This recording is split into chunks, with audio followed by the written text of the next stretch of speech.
Tungo naman tayo sa ilang bahagi ng Luzon. Ilang mga lugar po sa Pangasinan ng muling binaha dahil sa tuloy-tuloy na pag-ulan. At naroon si Idol Joanna De Vera ng IFM Dagupan.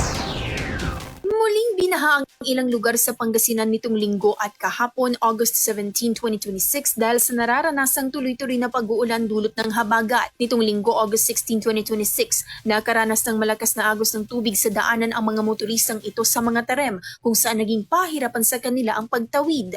Nalubog rin ulit sa tubig ang barangay Pampano sa nasabi ring bayan. Kita sa ibinahagi ng ilang residente ang pagbaha sa kanilang lugar.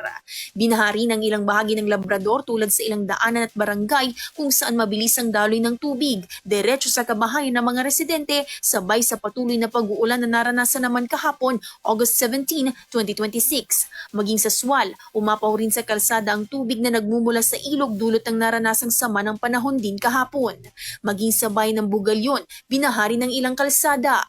Ilang lugar din sa Alaminos City ang binaha kung saan naging pahirapan sa mga motorista na makatawid sa kalsada habang nagsagawa na rin ng rescue operations ang otoridad sa mga lugar sa lungsod kung saan inabot na ng mataas na tubig baha.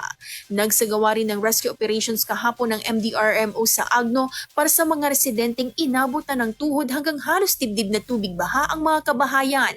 Tuloy-tuloy naman ang pagbabantay ng Pangasinan PDRMO at maging pagbibigay abiso tulad sa mga bayan at lungsod na naapektuhan ng tuloy-tuloy na pag-uulan dulot ng habagat. Kasama mula dito sa IFM Dagupan, ito si Idol Joanna De Vera, Tatag RMN.